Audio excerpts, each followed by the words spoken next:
Le Canada offre la protection à certaines personnes se trouvant sur son territoire qui craignent la persécution ou qui seraient en danger si elles devaient quitter le pays. Certaines personnes n'ont pas le droit de demander l'asile au Canada. Les agents qui reçoivent les demandes d'asile déterminent si elles peuvent être déférées à la Commission de l'immigration et du statut de réfugié, CISR, un tribunal administratif indépendant qui prend les décisions relatives à l'immigration et à la protection des réfugiés. La CISR décide qui est une personne à protéger ou un réfugié au sens de la Convention.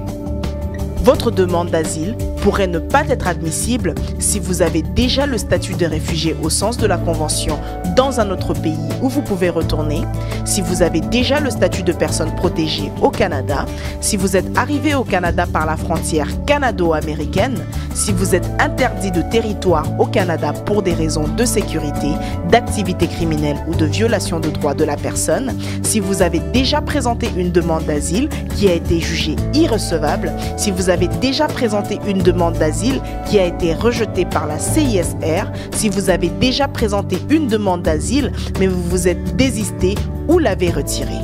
De plus, les personnes visées par une mesure de renvoi ne peuvent pas demander l'asile.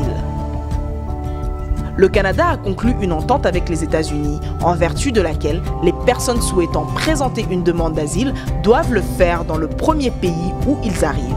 Si vous entrez au Canada à un poste frontalier en provenance des États-Unis, vous ne pouvez donc pas demander l'asile au Canada.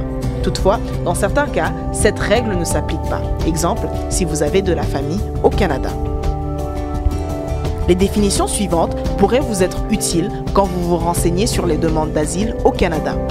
Un réfugié au sens de la Convention est une personne qui se trouve hors de son pays d'origine ou de résidence habituelle et qui ne veut pas y retourner parce qu'elle craint avec des raisons d'y être persécutée du fait de sa race, de sa religion, de ses opinions politiques, de sa nationalité, de son appartenance à un groupe social particulier, par exemple en raison de son orientation sexuelle ou parce qu'elle est une femme.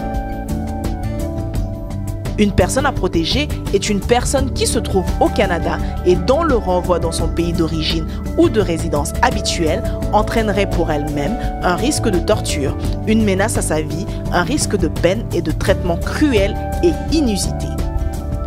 De manière générale, les demandes d'asile seront entendues par la Commission de l'immigration et du statut de réfugié du Canada dans les 60 jours. Si vous venez d'un pays d'origine désigné, votre demande d'asile sera traitée plus rapidement. Vous pouvez présenter une demande d'asile à n'importe quel point d'entrée, tel qu'un aéroport, un port ou un poste frontalier. L'agent à qui vous demanderez le statut de réfugié déterminera si votre demande peut être déférée à la Commission de l'immigration et du statut des réfugiés du Canada. Si votre demande est recevable, vous obtiendrez une date pour votre audience à la CISR. Vous devrez remplir tous les formulaires de la trousse de demande et la soumettre à la CISR dans les 15 jours. Vous pouvez présenter une demande d'asile à l'un des bureaux désignés de CIC. Vous n'obtiendrez pas de date pour une entrevue avec un agent d'immigration tant que vous ne présentez pas en personne tous les formulaires dûment signés. Si l'agent détermine que votre demande d'asile est recevable, vous obtiendrez une date pour votre audience à la CISR.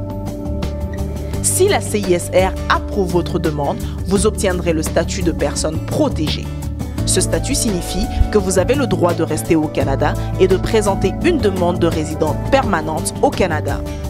Si votre demande est rejetée, vous devez quitter le Canada.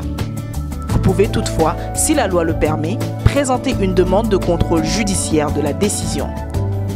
Il se peut que vous disposiez aussi d'autres recours.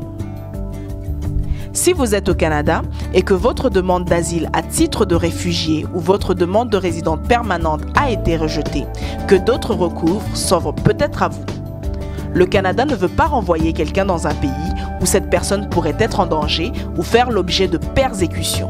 Si on vous demande de quitter le Canada, il se peut que vous puissiez avoir recours à ce processus.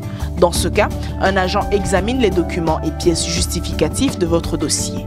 C'est donc l'examen des risques avant renvoi. Si votre demande d'asile est rejetée, il se peut que vous puissiez faire appel à la section d'appel des réfugiés de la Commission de l'immigration et du statut de réfugié du Canada. Toutefois, certaines personnes déboutées ne sont pas admissibles. Votre avocat peut demander à la Cour fédérale de revoir la décision prise dans votre cas. Ça, c'est donc une demande de contrôle judiciaire à la Cour fédérale du Canada. Dans des cas exceptionnels, certaines personnes obtiennent le statut de résidente permanente pour des motifs d'ordre humanitaire.